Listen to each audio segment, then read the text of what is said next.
Yo ho ho ho. Happy Wednesday everyone. How you doing there?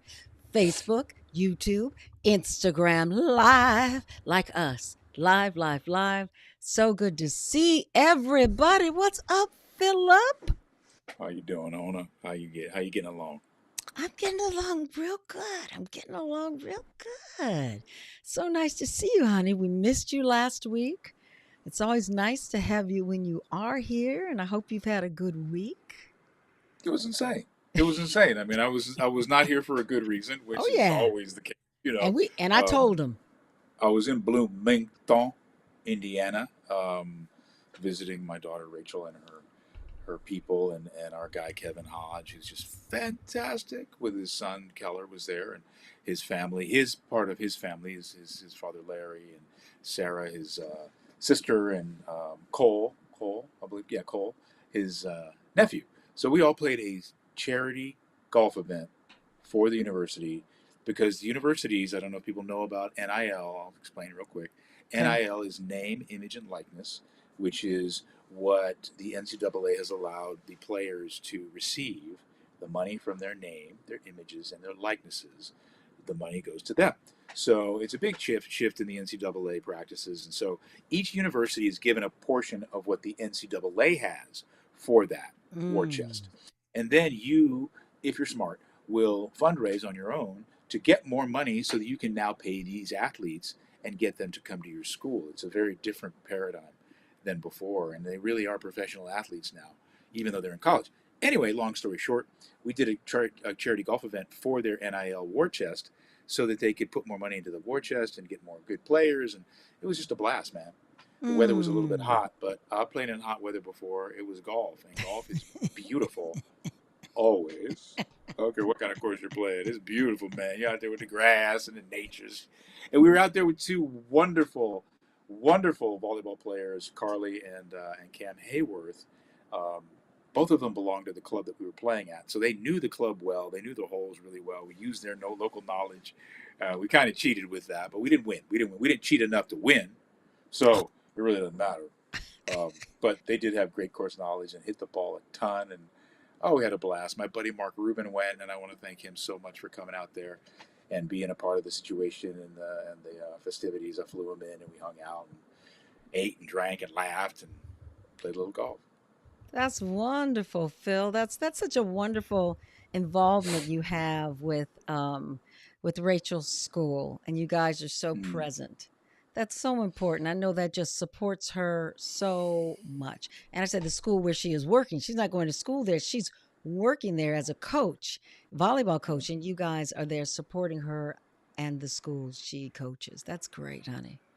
That's wonderful. Thank you. I appreciate that. Before we got on here, when you talked about taking your little grandson to the zoo, I'm taking him it's to the the zoo. same. I'm It taking him don't to the ever zoo change. tomorrow. I'm still going to the zoo. I'm still taking. You know what I mean? It doesn't change. I mean, yeah, it's a bigger zoo and it's a bigger concern and all that, but it's the same thing. You're spending time with your child, with the one that you have such an impression over, and giving back and being a resource for them. It's the same, man.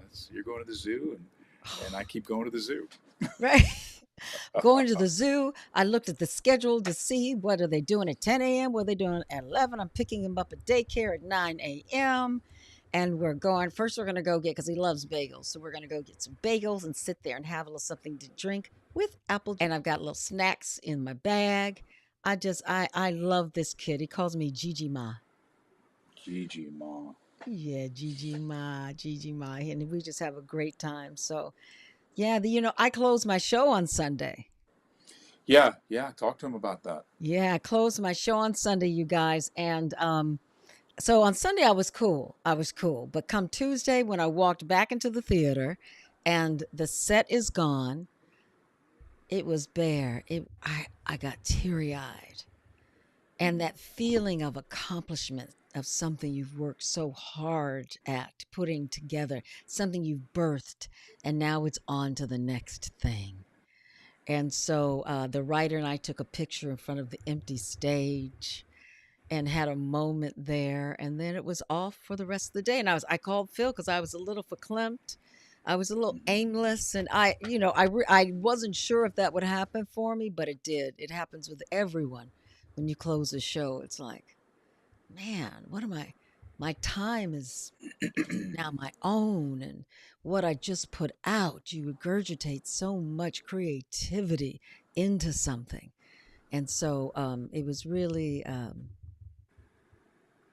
it was a good moment of reflection on what I had done for the past month and a half. And I couldn't believe it was, well, actually 2 months. I couldn't believe that it was only 2 months, just a slice of life. But it's, What's another transition, huh? You yeah, have it so was many another transitions. transition. Mm-hmm. Yeah. Transition from taking the job to doing it and what that entailed, and then the running of the show, and then it being up is another transition, Mm-hmm. and then notes after it's up, and it going through another transition, Mm-hmm. and then it ends, and And then it this is a ends. certain, I guess, there's a period of grieving, you know. Yeah, there was, and it went on for just a little while, and now I'm fine. And we had Gina and Sherry Belafonte come to the show, and they both gave us their stamp of approval with a lot of wonderful notes for us to consider when Mm. we do it again. And we are going to do the show again. It got great reviews, great audience response. I had bookended Morris, you and Carla, and some other friends on opening night, and Linda and her kids on closing night. So that was really Fantastic. cool. Yeah, it was really cool. And the So, houses were pretty full and yes, robust, as it were. yes, they very much so were. And the Mm. last night there were just no seats. We had to hold the show for a while because it took a little bit to get the whole audience in. Good problems to have, high Um, class problems, as they that's say. right. Champagne problems, baby. Champagne problems. So it was good. It was good. Yeah. Mm. And yeah, so now it's on to the next thing that's coming up. I What booked my is it? Do you first have something? yeah, I booked my first voiceover in years. And I can't talk about it. You know, I had to sign that NDA. Well, You can you know. say? I know what I can ask because I know what you can't say, so I know what you can say. Is it a commercial? No, it's not a commercial. It's a Is it a show? no.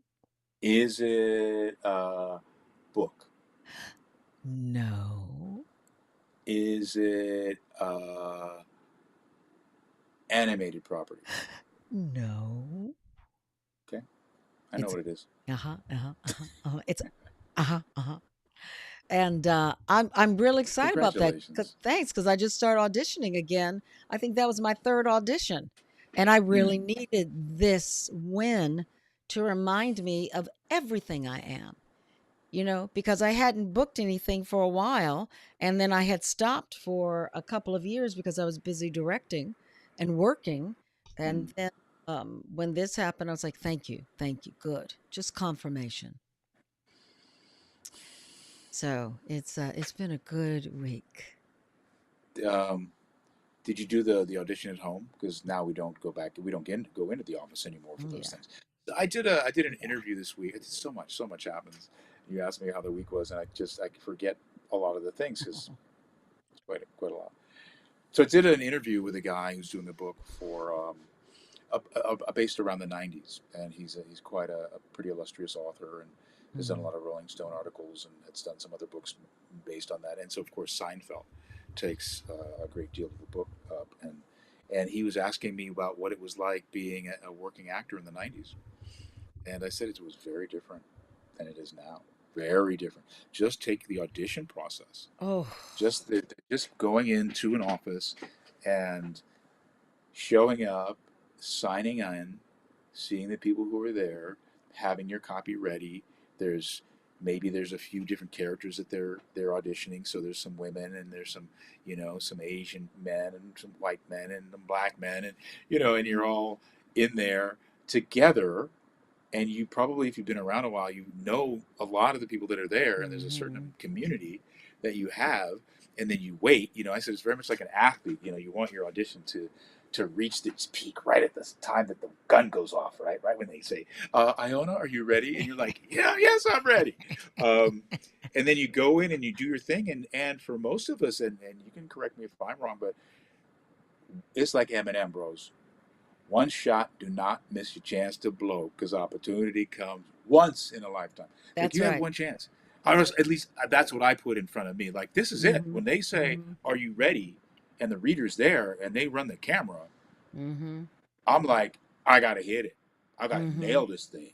Yeah. And I think that's very different than the self, obviously, very different than the self tape world that we live in, where if we're doing it ourselves, even if you go to a place to get it taped, which I do, you have the luxury of doing it over and over and over and over and over again. So that you can Yeah. kind of dial, which sometimes is good, and I think sometimes is not so good because it can take a lot of freshness out of your performance, right? The Mm-hmm. more you dissect it. But my point is, that community doesn't exist any longer. I don't go in anymore and see you. I go to see, I'm like, oh my God, you're in for the, oh, I knew that was such a good role for you. You know, that would happen every so Mm-hmm. often. That's not going to happen, I think, ever again, in a way. I You know? miss that human connection when you're in Oh, that well, room with everyone. Yeah, I miss it a lot. But yeah, it's different now.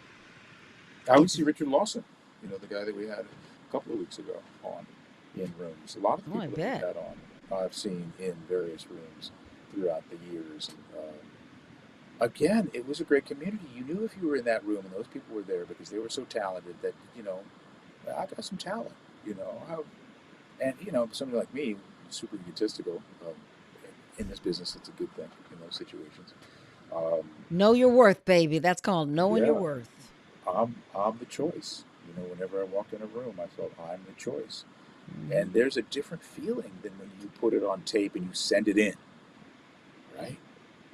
You get the hit from the casting director, the producers there. You get a hit from or you nothing. And you're like, it all says something.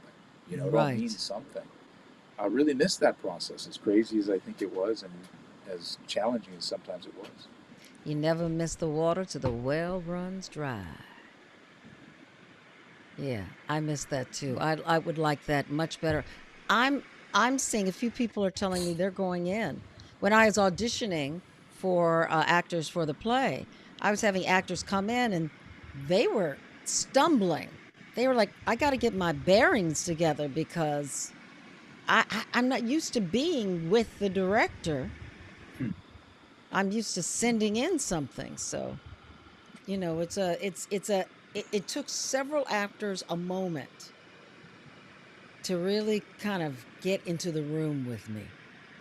And that was interesting because I didn't expect it only because I was thinking in a different way. And so, but yeah, it's very different. I'm hearing a lot of little hiss going on. Do you hear anything?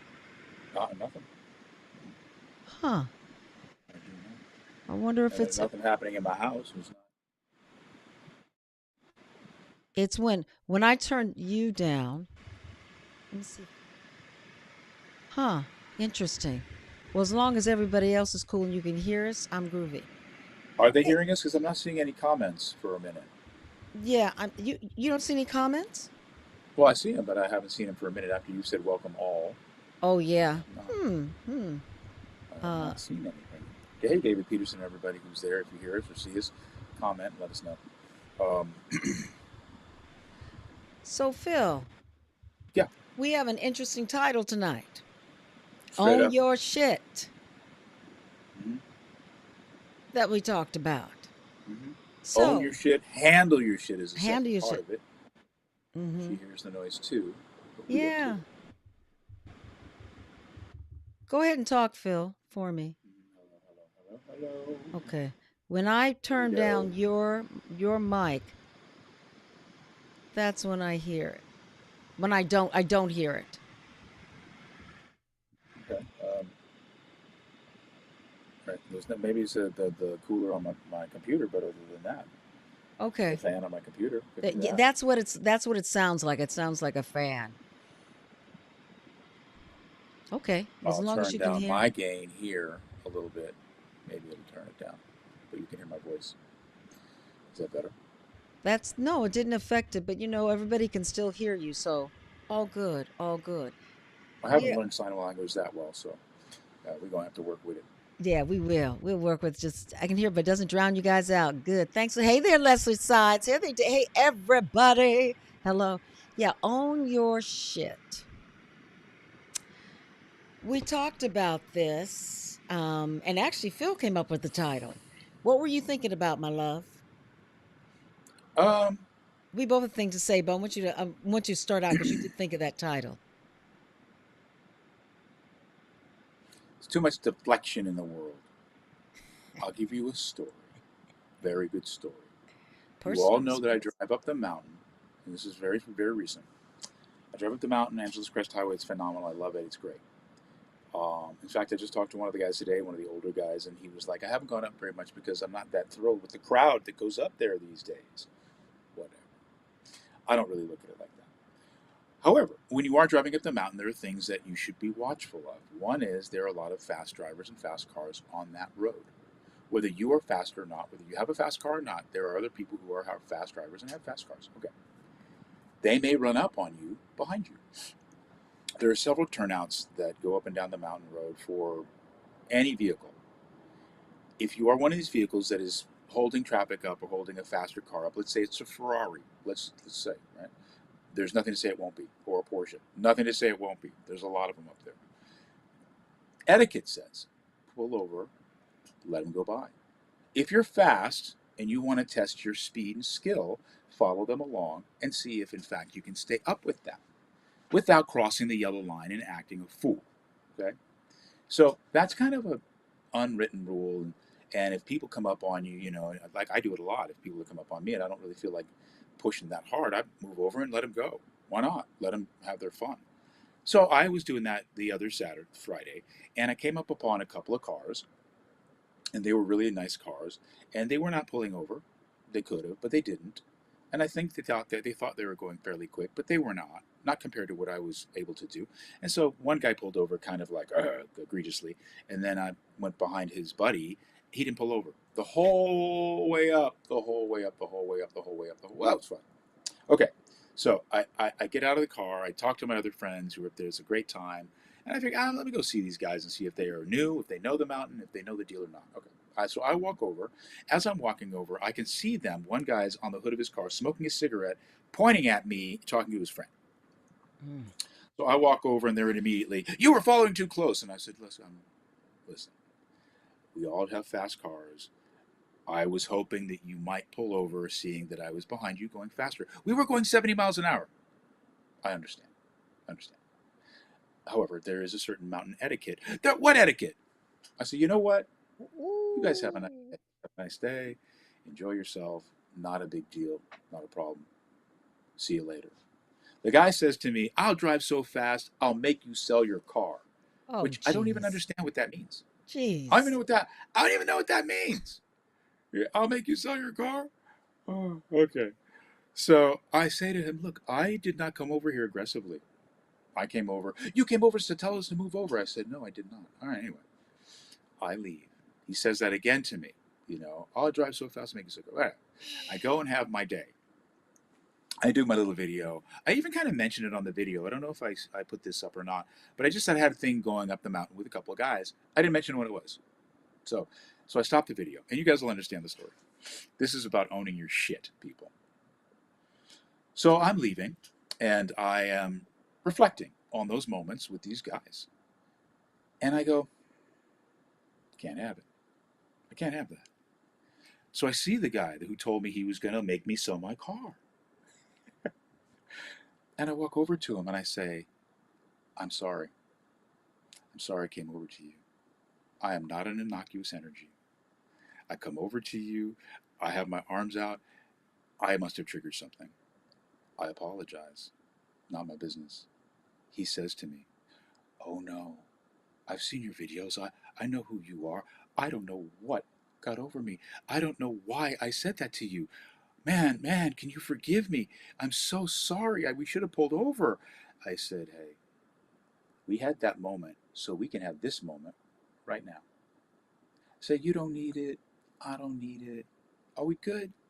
We hit each other, did a dap, big old hug. His whole demeanor had changed. Now listen, it wasn't about me being right or wrong at all.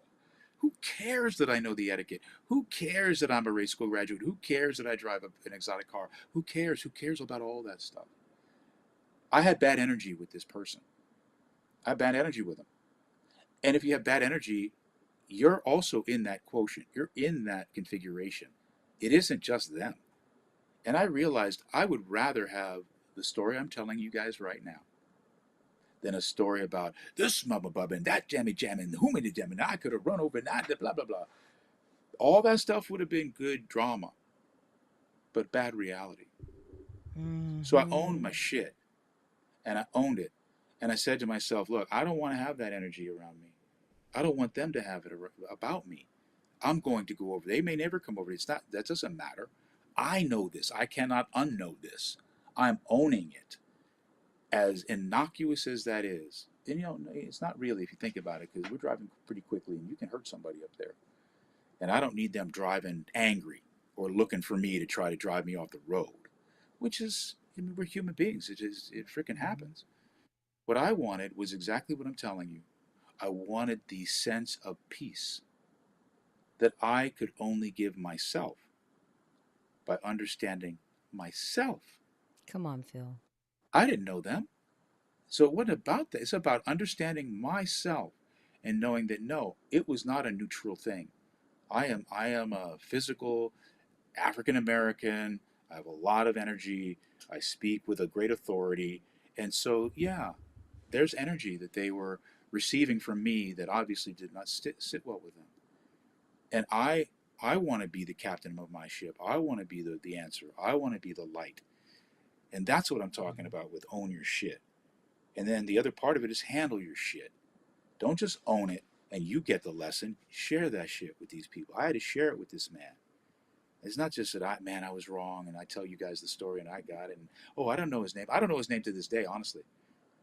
But I did seek him out so that I could be in the place of peace that I want to be, that we should all be. And I think we're not owning our shit, man. And I that's what's agree. going on. So that's how I came up with that particular Personal title. responsibility.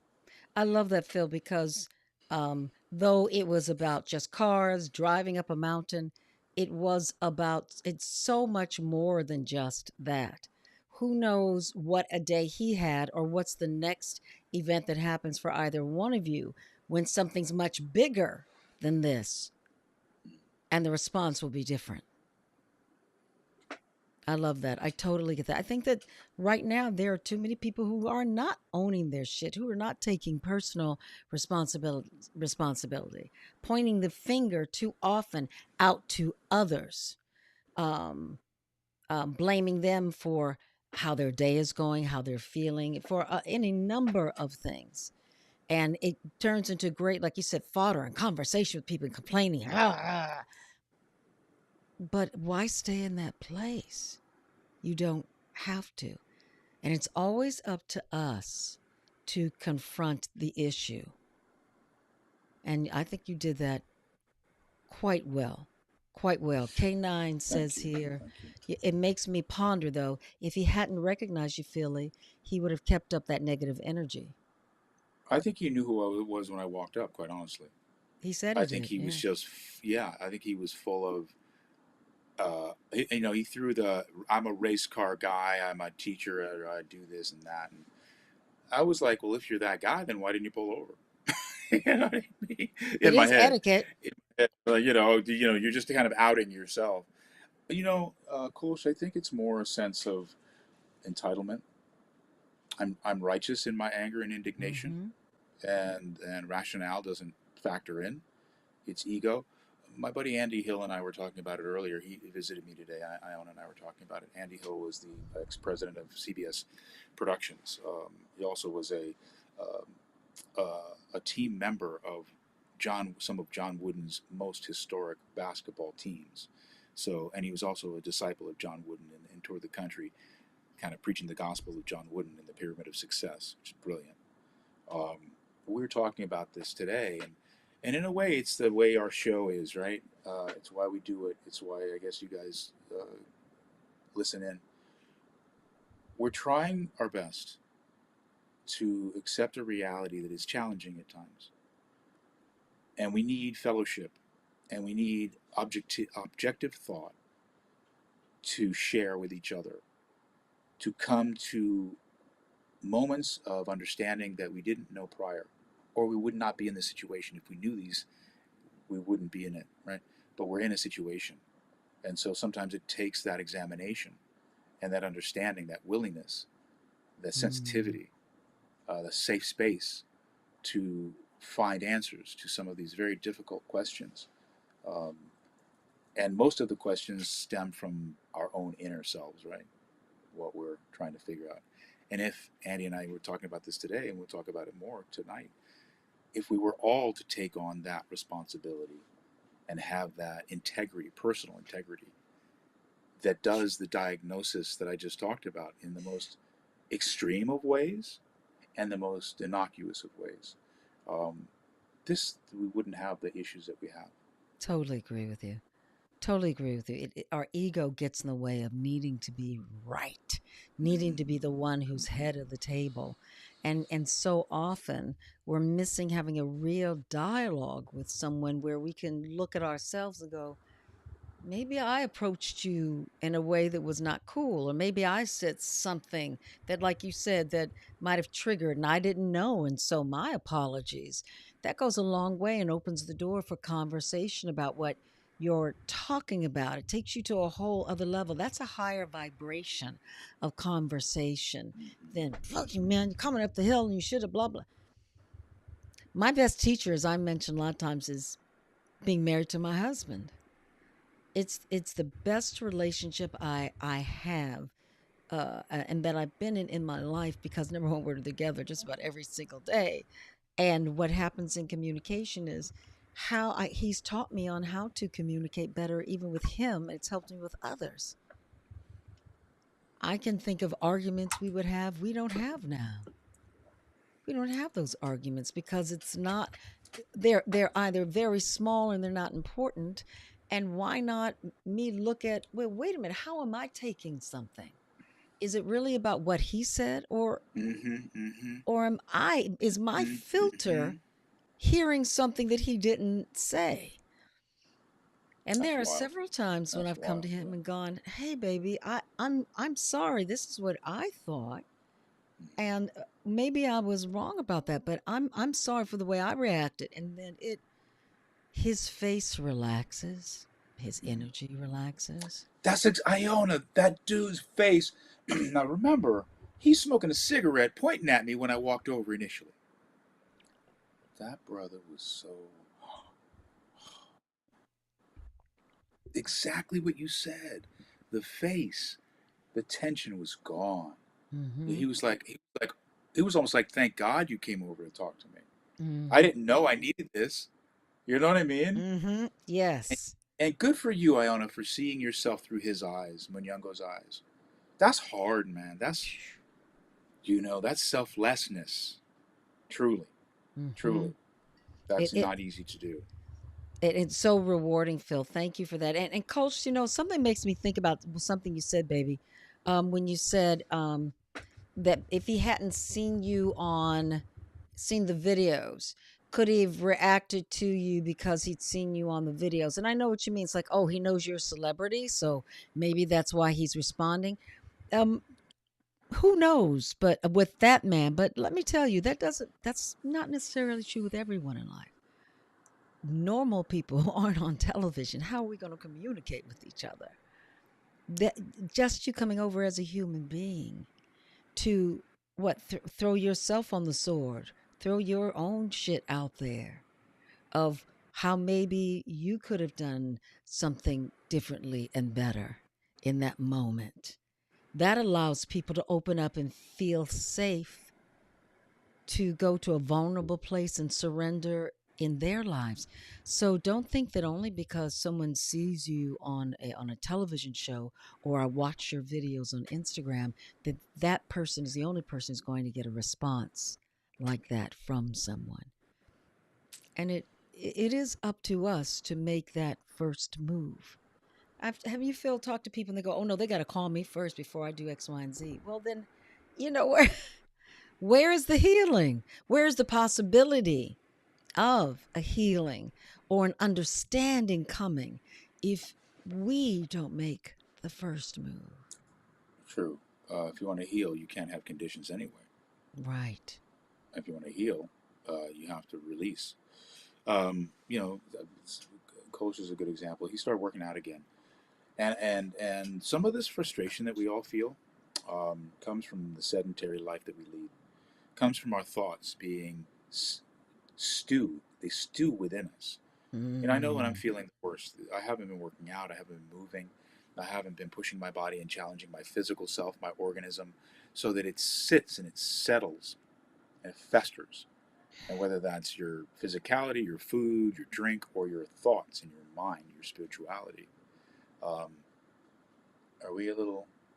We good? Okay. Yeah, we're good. Um, you have to keep the body moving. You have to stay interfacing with that reality. You have to, give yourself a chance to feel better. You can't feel better just sitting around thinking about it. You can't just feel better Mm. bitching and moaning in one place Mm. to the people, even if they agree with you. Mm. They could be Mm. agreeing with the untruths. I won't say lies, but the untruths that you're living. We want agreement. We get agreement in the most negative of ways because so many people are living a negative life. So um, the movement itself is a part of the answer. The David Peterson will tell you, one of the reasons why we train kung fu is to stay alive, not Mm. not through some threat, but just our mind, our body, and our spirit. They maintain themselves through that practice.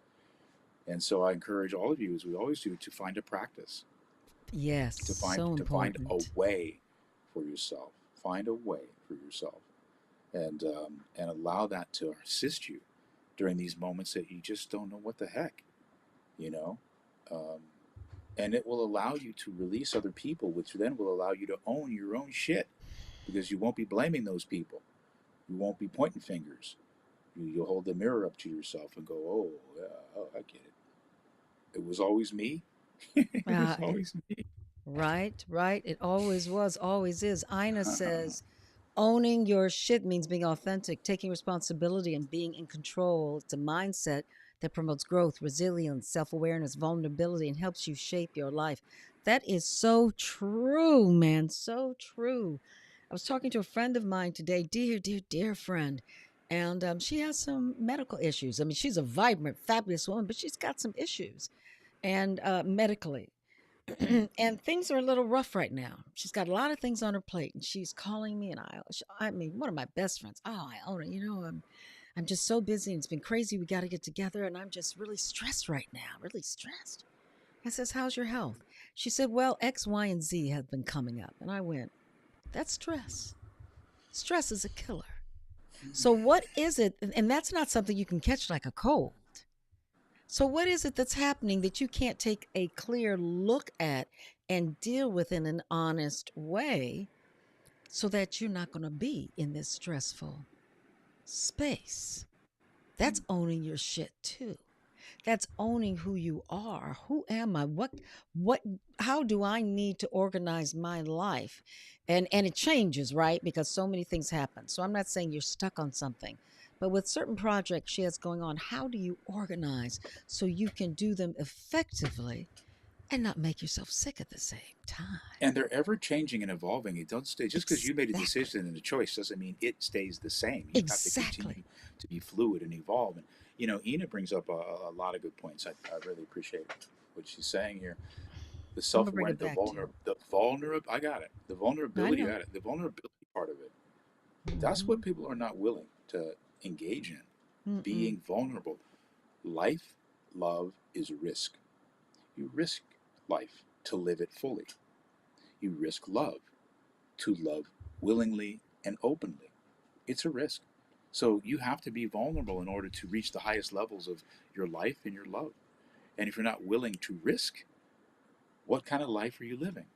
Well, within the lines, you color within the lines, You might even highlight the lines so you know exactly where they are so you don't go outside of them. Well, that's a coloring book. That ain't your life, man. Mm-hmm. Your life won't even allow you to live within the lines, no matter how safe you think you're playing it. So you might as well get along with it because we were talking about this. So part of the own your shit thing was that we were having we were having some plumbing done at our house. This is so funny to me, and thinking about some things and going through some things, and they said that the plumbers had said that you can't use the front, the back bathroom, but you can use this bathroom, this bathroom. Cool, fine. Yeah, but this bathroom, you can't use the bathroom. This one, got it. So I used this one. Coffee kicks in, you use the bathroom. They hadn't tied it off. There was stuff all over our garage floor. Literal Oh, shit, people. Literal, literal, oh. literal. And I went, the universe is saying something. So I took the dog to the park. We went to the park for some therapy, just throwing the ball. And I'm thinking about it, all. I'm like, man, it's so real. We had actual shit in our garage. It's so real. Um, what's the universe saying? The universe isn't saying anything. The universe just is. The universe is not a value judgment machine. It deals in time and situation, period. We are the sentient quality and quotient in We this put a process. meaning to it. We We put the put the meanings. value. We That's put right. the pain, the sorrow, the joy, we put it. The universe just do the thing. Just do the thing, man. It's just saying the pipe wasn't closed off. It ain't personal, motherfucker. It's just that's just plumbing. It's not you. It's not a metaphor for your life. You can look at it the way you want to. Just get it. Just be here at the park with the dog, then be in your car, then go home, then do the next thing. And that was so refreshing. And in a way, it helped. And in a way, I still had the situations going on in my life that I do. So just because you see the truth doesn't mean you're going to be all of a sudden, it's going to relinquish its hold on you. Mm-mm. Just means you see it. And that's And what you then got to later, do. like now, in conversations like this, Yes. you come to greater clarity. It may Yes. not happen in that right moment. So don't get mad at the universe that I finally got it. How come I'm still in the shit? What's the Because, constant? What's the constant? yeah, Who is the constant? You know, right. Phil, you talked about vulnerability. I know I loved all of that you said. And the vulnerability part, I want to stay in there when we talk about risking. And oh, I've been hurt so many times. I don't want to risk falling in love. Hmm. Okay. Mm, So mm. why not think about in terms of maybe make a different choice in who you might want to give your heart to? Maybe look and see how you're putting out what you want. You know, there's only one thing we can change in life, and that is ourselves. And if we find ourselves, I know I was a drama queen when I was younger. I'm still a little bit of a drama queen, but it's different now. But I was a drama queen when I was younger. And oh, I get so upset and emotional about something and cry. And once I realized that nobody was doing anything to me, that whatever was happening in my life, it was my choice on how I responded, owning my shit, okay? Things turned around. I wasn't getting as upset at things. Any problems that would come up, instead of me sitting there being upset about it, I'd sit there and think about, okay, it's a problem. What am I going to do to make this better? What am I going to do to move forward? What can I do differently? How can I communicate with this person differently so that things are better? It doesn't mean that it's going to change like that, but for damn sure, I know one person who's going to feel better, and that's me. Just like what you did, Phil, you feel better. And in that you feeling better, he felt better as well. That's so important in taking a look first at how are you responding to things. You know what comes to mind? It's beyond us. Not, it wasn't me, it wasn't him. It was the truth. It wasn't me, it wasn't him. It wasn't, the truth is there whether we light upon it or we don't, right? And it's folly of us to think that we are going to all the time, or it's there for us, or we're doing it for. It's just there. You get to the business of doing your life, the truth will follow you. It's never not there. It's And when always you there. stop with, um, I'm doing this for them, I hope they do it for me, then you're just doing it. Wait, you cut out a little bit. Say that again, honey. Then you'll just be when you cut out doing it for them or they're doing it for me, then you'll just be doing it. Mm. And everybody gets the hit of that, right? If Hmm. everybody was just doing it, then you would perceive it's like a good teacher. Like I know you're a great director, and I'm sure when you talk to Thank you, all the actors, baby. actually I've been there. When you're talking to the actors, and every actor is like, "She's talking to me. She's telling me. She's telling me what I'm supposed to know. No, yes, yes, yes. But I'm just speaking the truth. And if it lands on you, yes, it's for you. But it's for her and him and them and they and theirs too. I'm in class with Sifu. I think he's just talking to me. I'm like, that's exactly what I needed to hear, how I needed to hear it. I'm sure there's 4, 5, 7, 8, 10 other people who go, that's exactly what I needed to hear. And they think he's talking right to them because the truth is personal.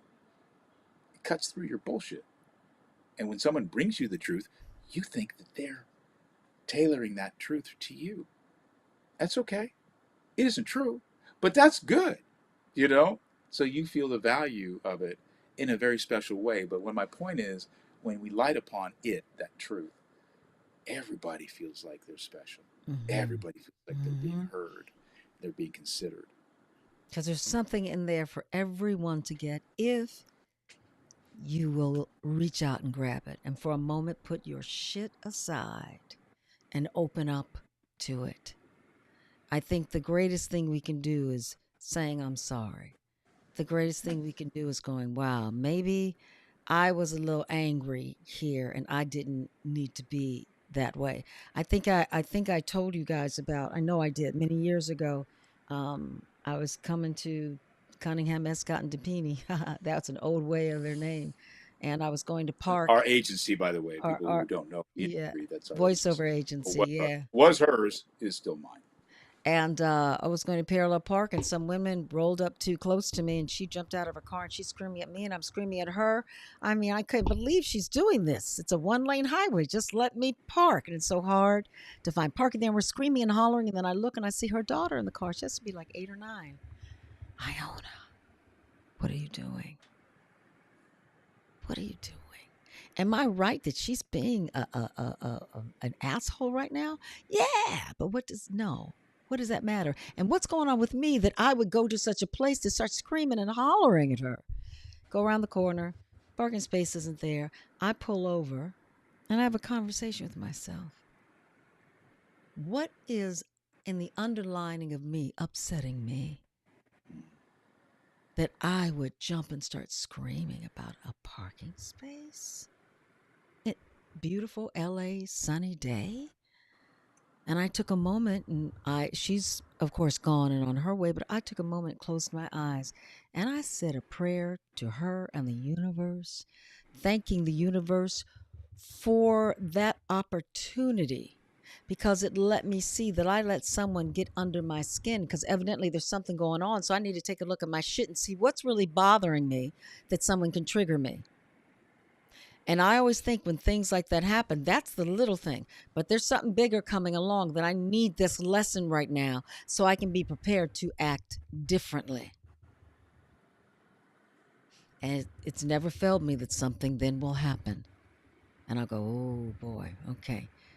I'm glad my cooler heads have prevailed because I just went through something recently where I went off. And I think that's so important, you guys. Just what Phil's talking about is for us to own our own shit, to to seek and have personal responsibility. And it's such an easy thing. It's getting out of the way of being right, is what, to me, I call it. Getting out of the way of feeling that somebody is attacking me because they're speaking to me, making a suggestion to me, or even yelling directly at me. What is it? I don't have to own that. And too many times we're all ready to have a fight about something without chill. Enjoy the moment. It's okay. No one's perfect. I'm not perfect. We're not perfect. Shit happens. People can be in a bad mood and they don't mean to hurt you. You know, it's having patience and grace, giving others grace. I think that's so important. Yeah, yeah, truly important. I mean, I see some comments on here. It's like, Phil, are you okay? Why is Phil stressed? Hey, listen, I'm fine. You know what I'm doing? Listening. That's what you see Yeah. me doing. You see me listening. You feel That's me absorbing. And hey, we're all in this crazy wild thing together. So I don't bring the same vibe all the time. I won't bring the same vibe all the time. I am different every moment that I'm on this planet. Sometimes I'm goofy. Sometimes you see me, I'm dancing in the beginning. Sometimes I'm contemplative. I'm just listening.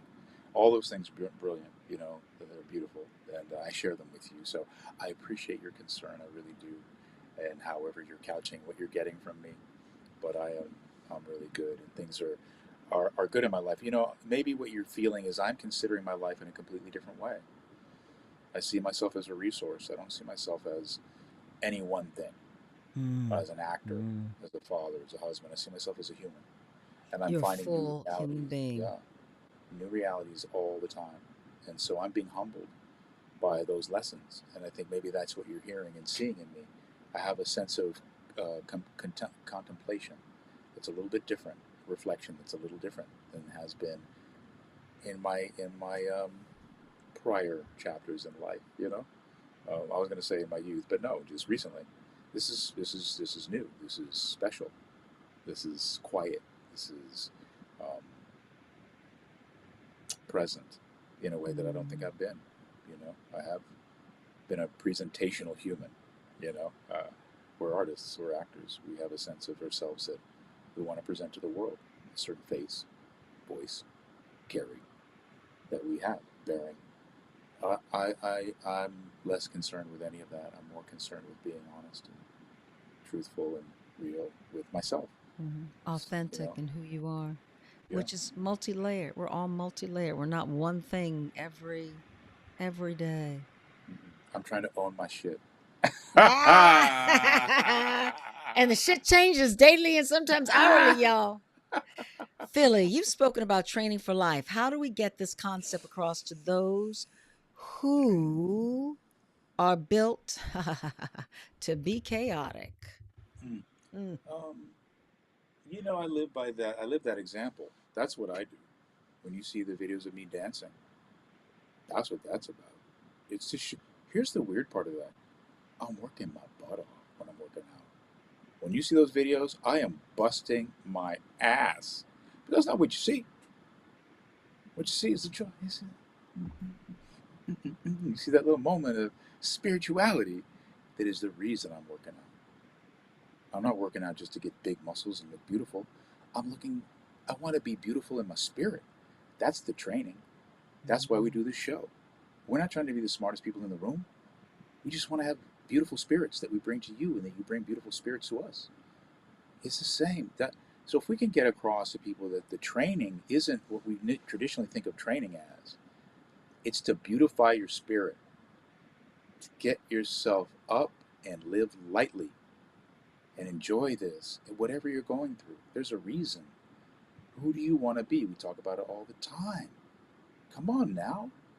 Don't will your life away. Don't blame yourself. Don't blame others. Mhm. This is what you got. How you gonna live it, man? So that's more than I do 3 sets of this and I do arms on Wednesday. I do Pilates on Friday. All of those things help us, and I encourage you to put those things in place. But the reason we put them in place is for our spiritual well-being. Yes. So, And I would like to speak to how do we get it across? That's why we're doing the show, to hopefully reach a lot of people, just to share how we deal. It feels like it's successful in our lives, and so we just share, and then you guys write your comments and we comment on what you've said, and we share, and hopefully we can reach more people who will own their shit. Just think about that. If people owned their shit, that means they're giving also you grace, because they're giving grace to themselves, and they're looking honestly at what maybe works for them and doesn't work for them. And it all begins just with each one of us. It all begins first with us. We can't help anybody else. And the truth is, we don't know how people are going to take anything that we say or do. I might be I'm built differently than Phil. I take everything that happens and I'll look and see, oh, what does that mean? And figure out, maybe it means something to me, but it may be appropriate in my life. That's just the way that I am. Or I also sit down and oh darn, there was something else I was going to tell you, Culture. It just went out of my head. Oh, not just Culture, all of you. But the most important thing is to know that what we say to people may not reach them. The most important person to reach is ourselves. And if we get it and then can share that piece of us authentically without looking for anything, baby, it's amazing what happens. Sometimes you just got to lay things out for people and just leave it there and give them an opportunity to take time to think about what you said. I had an actor that I recently worked with, who I recently worked with. And he had reached a point in his work where he said, I've arrived. I know what I'm supposed to do. So I'm going to do this. And I went, what do you mean you've arrived? There's so much more to learn. And he was stuck in that place for a while.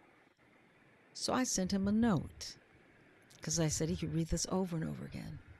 And just letting him know that in the creative world, we're always developing. It's like life. You get somewhere, you celebrate where you are, and then you meet other people that night and they expand your mind.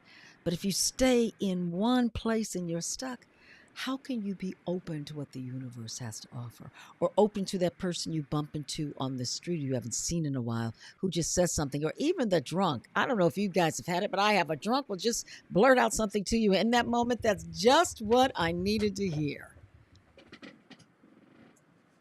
Well, he read it. And the next week he came back and his work was different. He went, oh, yeah. And sometimes you just don't reach people right when you talk to them. We all have to give each other grace, give people a chance to woosah, so to speak, to when they can hear what you're putting down. Well, how often do we get it? You know what I mean? How often are you getting it? Yeah, we want them to get it, for sure. Not my business that they do. Not my business that they do. My Mm-mm, business that I do. mm-mm. So, we're all working on that. We're all struggling through, challenging through. Maybe it's not always a struggle, but there's times it is. And to truly get the thing that we need to get to answer the questions that are really pressing, yes, it's Mm-hmm. challenging. The other stuff isn't as challenging. It's why they call that easy. So, um, we want to be resources for people, but we want to share as opposed to um, teach, Dictate. dictate, Yeah. manipulate. You know, Yeah. we want to share our lives, our energy. When you do that, you can do that willingly, truthfully. When you Mm-hmm. presuppose what somebody's feeling or thinking or going through because you think you know or you think you've gone through it, it's a slippery slope. So I'm always trying to come from a position of, this is how I feel, this is what's affected me, this is what I've experienced in order to come up with whatever answers that are serving me in this moment. I'm willing for those answers to change based on new information or situations having changed, and I'm open. I'm vulnerable to that, um, and that's Mm-hmm. what helps me find the answers in life. I don't have them. I am like Iona. I'm always searching. I'm always listening. I'm always absorbing. Always. It's my reason for being in a way. Mm-hmm. And how I regurgitate that and express it takes many different forms. Sometimes it's this. Sometimes it's my work as an actor. Sometimes it's my work as a husband or a friend, father. But it's not relegated to any one place. And I don't get the truth from any one source. Mm-hmm. You know, it is all around us. You can get it from the plants and the trees and the birds and the bees. I mean, so I think when we talk about owning our shit, that's what it's about. It's about being present in the space you live, being aware and observant of the things that you do that affect you and the things you affect, how you affect them, how you're affected, what you're doing about it, the choices you're making. Are you owning your shit? Are you handling it? Are you passing it off? Are you blaming others? Are you Mm. trying to get over on other people? Are you lying? Are you cheating? Are you stealing? I mean, this is where we are right now. And people ask me, "Hey, Phil, are you okay? You going through?" We all go through stuff. We're going through some stuff right now with people trying to cheat and lie and steal and do all kind of crazy stuff. Mhm. Um, it's not true, so we'll let the universe take care of it. Um, we rely on that, but it affects us as it will affect you if anything like this happens to you, and you must deal with it in a truthful way. You can't. This isn't kid stuff anymore. This is big boy and girl and them and they time. This ain't no joke, man. This is chess. This isn't checkers. And owning your shit has to do with the chess part of your life. You want Mhm. to play games? You play checkers. You want to live life on the edge and fulfill your destinies and all the things that you talk about? You playing chess, man. And you better own your shit and handle it. Because the game will try to knock you off. And if you aren't handling your shit, it will do it. It will come up for you. Mm-hmm. It always does. Mm-hmm. Leslie says, the seeds of wisdom you share may not resonate with everyone at first, but it will grow within them. How beautifully said, Leslie. That is truly the truth. And that's why we have to continue to share with people. If you're not happy because someone hasn't taken your advice, what you've said, or garnered anything from the wisdom you've shared with them, then why are you really sharing anything with anybody? Is it because you're looking for validation? So again, that's about you being right, or is it about you sharing where you are in your life and what you've done for you that works for you? And then someone else might be more open depending on how you share that. Life is not easy. This ain't a game. It's not easy at all. Shit, I mean, in a way it is a game and it's not a game. In other words, when Phil talks about risking, that's not any daredevil shit. That's just risking being authentic, risking knowing yourself, risking owning your shit. I have a temper. I know I have a temper. And sometimes I get mad and then I gotta woosah. And it's so much better. Sometimes I don't speak right away. Just to think about, wait a minute, how can I speak right now so this person can hear me? That doesn't mean that you don't get mad. I'll tell you something I did on our show. My show had more things go on with it within one play than I've ever experienced in my life. And the whole way through, I kept saying, the creative gods are with me. They've never let me down. I've never done a bad production. I know this is going to be a great play. Lose an actor, that's okay. There's somebody else better coming. Got another actor. Lose another actor, that's okay. There's somebody else coming. The set isn't ready. This and that person, blah, blah, blah, blah, everything. I never went off. And then finally, things converged, and man, you guys, I went ballistic. I was F bombing and S bombing and mofo, blah, blah, blah, blah. I'm telling actors, blah, blah, blah, blah, blah. I'm the set, this and that. And I was shaking afterwards. And I was so upset that I got that angry. But it was the right time because we had the best rehearsal we ever had. Everybody shaped up more. What I released was a lot of their frustration they were feeling, and I was taking it on because when I'm directing something, I'm the auntie, I'm the therapist. I am the captain of the ship, and I need to make sure that this ship is righting and will come in sailing just the way it's supposed to. So sometimes you get mad, you scream, you holler, you let it go, but make sure that if you're doing that, it's not to hate someone, not to put them down. Sometimes it's the frustration of the moment, and you've done everything you can. I owned that, and they were appreciative of what had happened. I didn't call anyone out of their name. That was not the point. It was not about making people feel bad. It's the frustration of the moment. Sometimes that happens too. So don't leave here thinking this is about la di da and everyone just be flowers and nice. No, life has some shit in it. It can get funky sometimes. So how you gonna deal with it? How you gonna talk to people? You gonna curse at them, call them out of their name, or are you going to be frustrated about what you're dealing with and together figure out how to make the problem better, how to get rid of the problem and to move forward? That's what you want. People you can work with.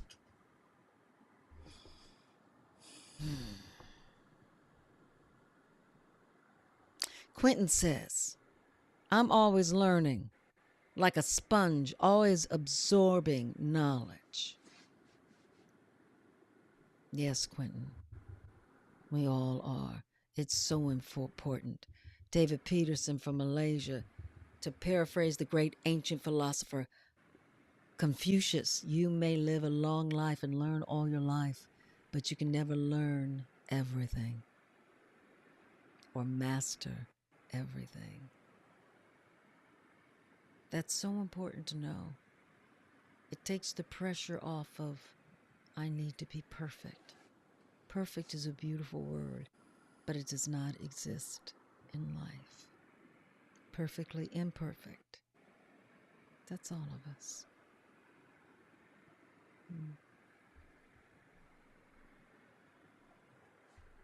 Does the truth come out in anger? Sometimes it does. Mine did in that moment, and that's why I say, for me, with that production, I do this with every production, I do my best to empower every single person, even when they mess up. I'm still one to empower you. And it's okay. It's okay. There's nothing we can do about something being messed up. Let's learn from it and move forward. That makes people want to work more for me because I got your back. And then sometimes when things build up and you got to let it out, you got to let it out. And I don't think there's anything wrong in that. It's all in how you do it. As I said, when I was, and I'll tell you this is where I got it from. I was in my 20s. And I met a couple who had been together for 20 years. And I was like, wow, I didn't know anybody been together that long. Of course, I did, my parents' friends, but they were my age, maybe a few years older. They'd known each other since they were little kids. And I asked them, how do you fight? What keeps you together? And they said, we don't call each other out of each other's name. And we fight about the situation to understand it, to get past it, and to move forward. They don't call each other a bad name. They don't curse about something. Anger is a useful tool. Like fire is a useful tool. Snow is a useful tool. Two different sides of nature. We all have it in us. Yeah, we all have all of that: anger, joy, heartache, pain, fear. Mm-hmm. When those things motivate us, I think they're useful. When those things are used as a weapon or to help diminish us, they're problematic. Not good. It's a very, very sticky, slippery slope with those. Um, Anger can be incredibly cleansing for not just the person who has the anger, but for the people around them, that witnesses, that don't have to engage in the anger, Mm-hmm. but can take part viscerally in what's being expressed.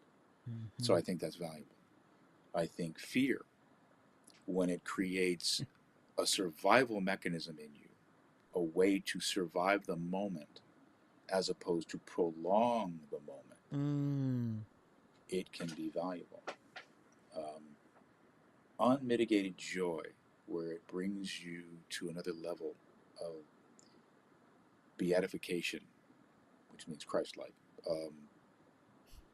Incredible. It's like a drug, like a drug. But when you take that joy and you use it to disregard reality, then you're almost into drug addiction.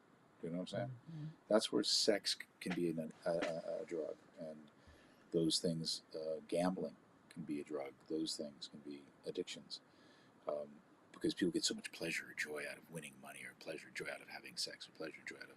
There's a tipping point, man, where you'll go into debauchery, perversion, manipulation. So these things are strong. They're dramatic. They're chaotic when they are, because we can't sometimes escape them. So to say that you shouldn't be fearful, or you shouldn't get angry, or you shouldn't, have lust in your heart, is to deny your humanity in a way. So you have to really, really caution yourself about those peak emotions, and try to work with yourself on understanding it's right on back, man. And we're gonna wrap it up right now. Mm-hmm. Own your shit.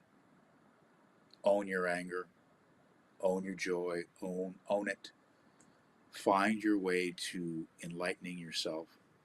Forget about trying to enlighten others. Forget about trying to be something for them. Be for yourself. They'll get it. If you truly are, we'll get it. And you'll get it. And I'll get it. And that's what I'm trying to live. I'm trying to get this life, man. And bring that life to everything. My relationship with my sister, my relationship with you guys, my relationship with my work as an actor. You know, I'm not an actor. I'm a human. I'm going to bring the relationships with my humanity to my work as an actor. It'll make me better. It'll just inform me more.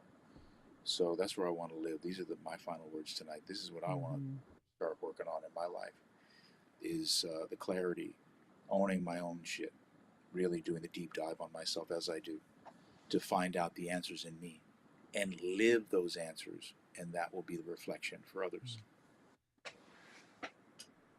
That was very nice, Phil. I totally agree with you. My part in this is owning my shit as well, and knowing who I am, being clear to me about who I am. So in my having a relationship with anyone, I'm coming from a place of grace and compassion in my heart. That's where I live. And I know I'm not perfect. I know that I'm going to make mistakes still in my life. I know that sometimes I may not listen as much as I would like to listen. I know that sometimes the most important thing is just being authentic and being honest about all of who I can be. So that if there are things I can look at and say, I need to apologize, I'm the first one to do it. Because I want to live in peace. And I don't want to cause anyone else any harm. And I think that's what we all need to be aware of. Listening to what Phil just said is so true. Anger is important. All the feelings inside, and love is important. But if you take all of that too far to the extreme, you need to take a look at yourself and see, what are you doing? How are you living? If there's a problem that keeps happening, remember there's only one person who's always present in that problem. So what do you need to do so that that isn't happening anymore? That's owning your shit. And sometimes it's going to make you cry. Sometimes it's going to make you seek therapy, call a friend. Sometimes it's going to make you sit and be quiet for a while. Silence is a wonderful teacher. And going out, I want to go back to what we were saying of going out and being physical. Being physical, getting safe, meditate, journaling, we talk. Don't stay up here. This can just kill you. Staying up in your mind, because you can convince yourself of shit that ain't real. It's all a story. So make up the story that's positive and good for you in your life. Because if it's good for you and it is something that is also helpful out in the world, what a difference it's going to make. It's not about being ego. It's not about I'm badass and I'm the one. No, it's not coming from that place. It's coming from a place of being present and knowing that every life is as valuable as yours. Really glad to have all you here tonight. This is where you can find Phil. Phil, the Fillmore. This is where you can find me. Facebook, Instagram, on TikTok. This is where you can find the show. And remember what it says right there at the top. You are magic because you are. Great being with you tonight, Phil. Great being with all of you. Have a good night. Love all Beautiful of you. week, everybody. Love you, Ona. Take care, you guys. Night, Philly. Good night, everyone.